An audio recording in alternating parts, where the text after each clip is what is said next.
The human brain is an intensely metabolically active engine.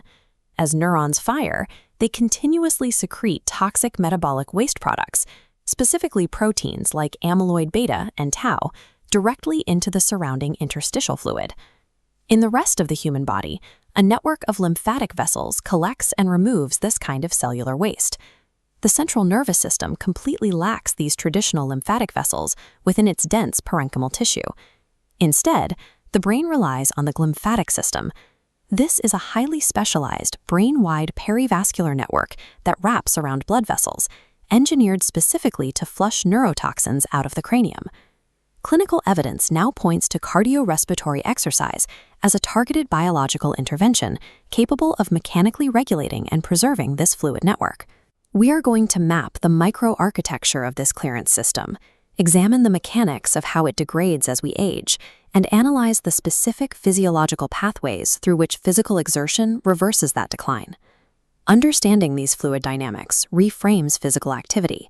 Exercise operates as a specific mechanical neuroprotective therapy against dementia. This animated diagram cross-section of a penetrating brain artery shows cerebrospinal fluid flowing down the outer periarterial space. It is actively propelled by physical pulses radiating from the artery walls.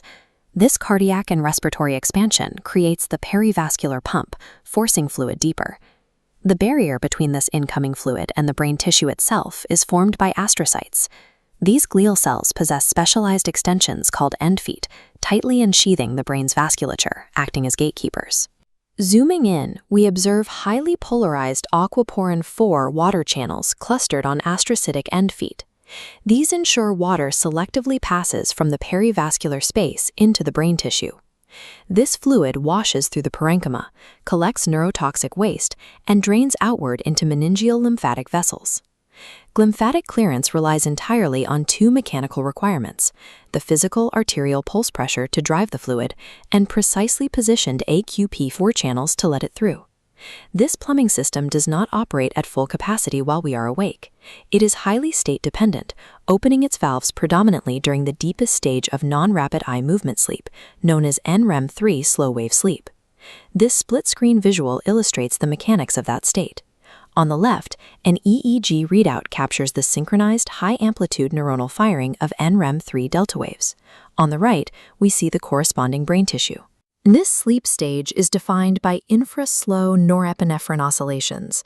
Norepinephrine is a stress and wakefulness neurotransmitter, and during NREM3, its concentration drops to critical lows in slow, rhythmic cycles.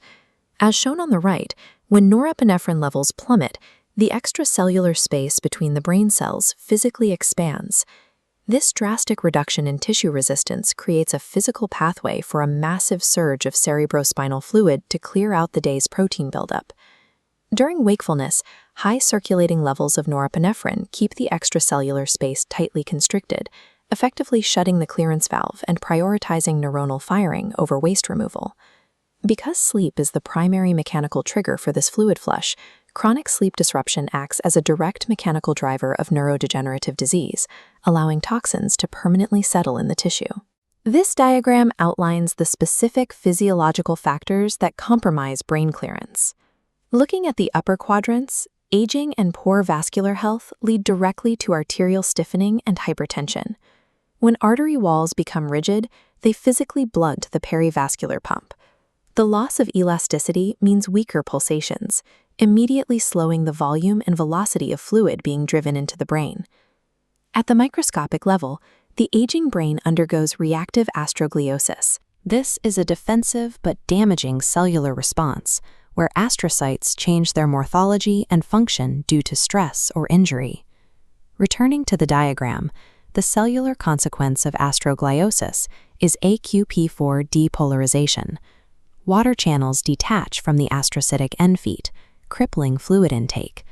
This leaves proteins stranded to aggregate into dense plaques, physically blocking movement and creating a negative feedback loop of stagnation. This localized stagnation eventually causes the perivascular spaces to visibly enlarge. In clinical settings, these enlarged spaces are heavily correlated with an increased risk of stroke and cerebral small vessel disease. Cognitive decline is tied directly to this mechanical breakdown.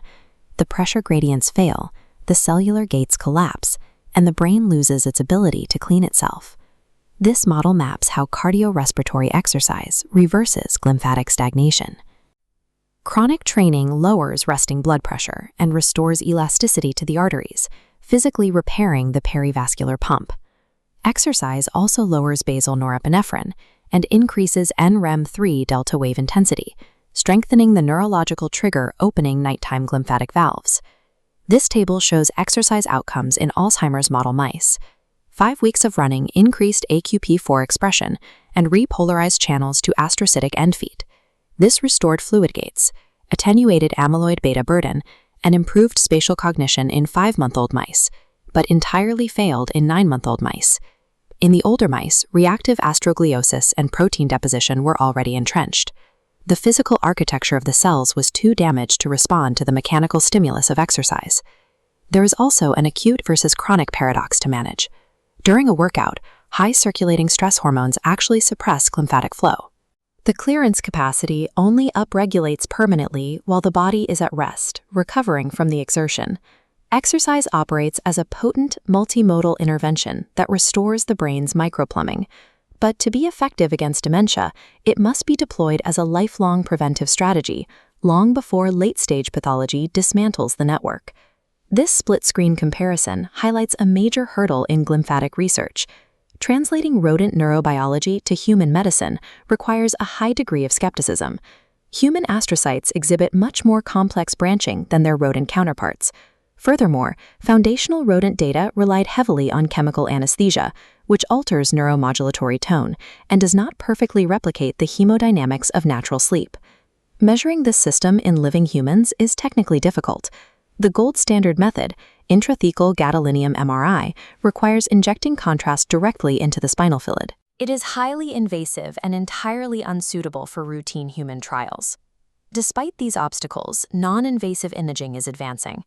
Recent dynamic T1 mapping in humans revealed that just 12 weeks of low-intensity cycling successfully increased both glymphatic influx and downstream meningeal flow. Engineers are also developing wearable electrical impedance devices. These wireless sensors track subtle shifts in extracellular fluid volume dynamically while a human subject sleeps, offering a non-invasive window into overnight brain clearance. To translate these findings into clinical therapies, researchers must now define the FIT-VP principle for brain clearance, pinpointing the exact frequency, intensity, time, type, volume, and progression required to yield predictable results. We do not yet know the optimal dosage. It remains unclear whether high-intensity interval training, steady-state cardio, or resistance training provides the strongest mechanical push for waste removal. While the precise clinical prescription is still being refined, the physiological evidence holds. Lifelong physical activity mechanically reshapes the fluid dynamics of the human brain, maintaining the pressure gradients and cellular gates that defend our cognition.